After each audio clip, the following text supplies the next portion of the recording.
ReefDudes is sponsored by Ecotech Marine and Bulk Reef Supply. Today we're digging into backup power to save your reef tank. ReefDudes is sponsored by Ecotech Marine and Bulk Reef Supply. What's going on, guys? Devin from ReefDudes. So it has been snowing non-stop here the last few days, and it's really got me thinking about backup power. Now, if you remember some of my prior videos, I do have a couple hundred watts of solar with some batteries that are hooked up to my power heads. And for short-term power outages, that is basically all you're gonna need. As long as you have flow in your tank, things are gonna be happy. But you gotta start to think about what happens in a longer term power outage. I know for me in wintertime, oddly this year, there's still a ton of leaves on all the trees and it's snowing. So that type of scenario creates stuff where branches will break and fall down. You know, there's a chance of it hitting power lines. I remember last year, the city across the lake from me, part of their city was out of power for 4 or 5 days last year. That could be detrimental to a tank. Especially if you don't have power in your house. You know, normally you don't have to worry about heat for short-term power outages, but on a long-term one, it becomes more of a concern.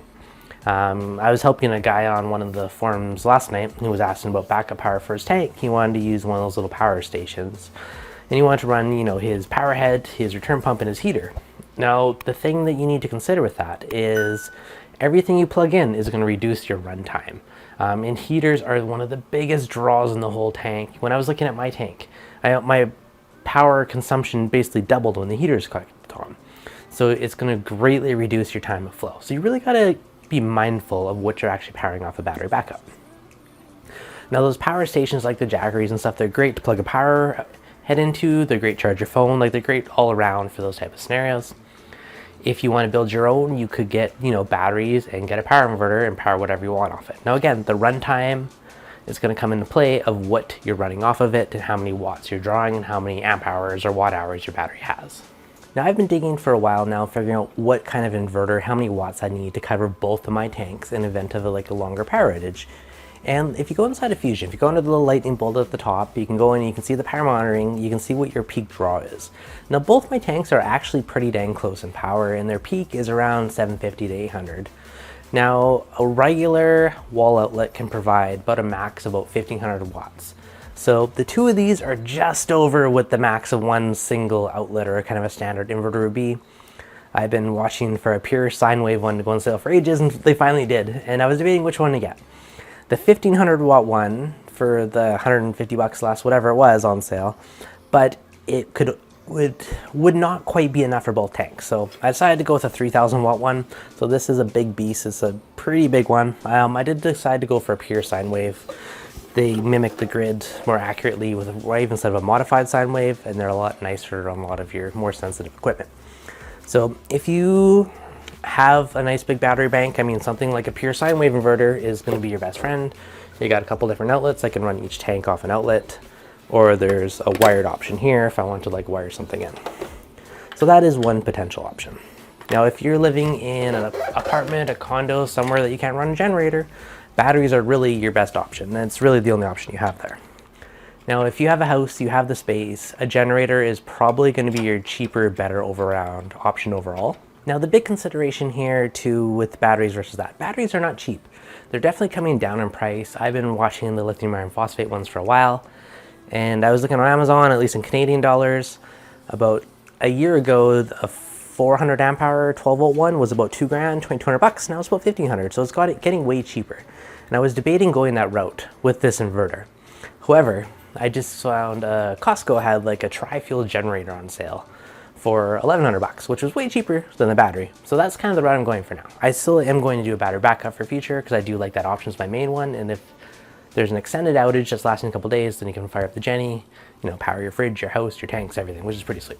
Now, out of all the Jennies, I mean, perfect world, you get something like a Generac that can do a whole home backup. But again, they're like 10 grand. They're not cheap. So again, this is Canadian dollars, but I ended up ordering this guy yesterday, which is a Furman tri-fuel generator. And the cool thing about this, you can run it on gas, you can run it on propane, or you can run it on natural gas. And I think that is super duper cool. For 1,100 bucks shipped to my door, everything, that is like a wicked backup supply, because I don't have to worry about storing gas cans. You don't have to worry about adding additives and, you know, or propane tanks.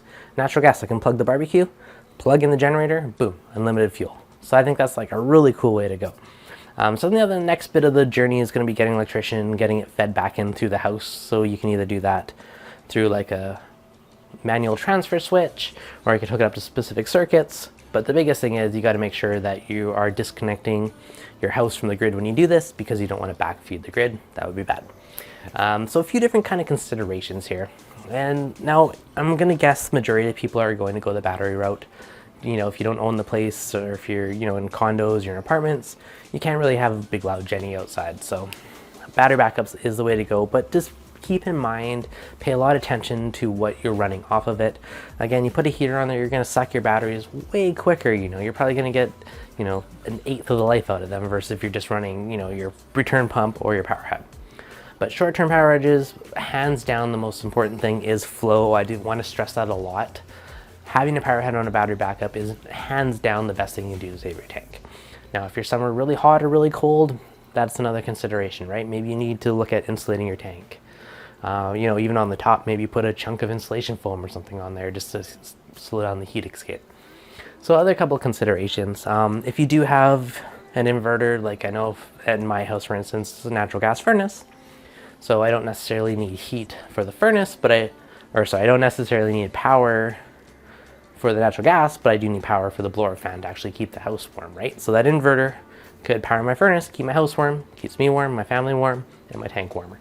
So all different kind of considerations. Hopefully this kind of gets the wheels turning and helps you guys consider your backup plan for your house, for your tank, you know, and keep your beautiful investment alive and happy for years to come.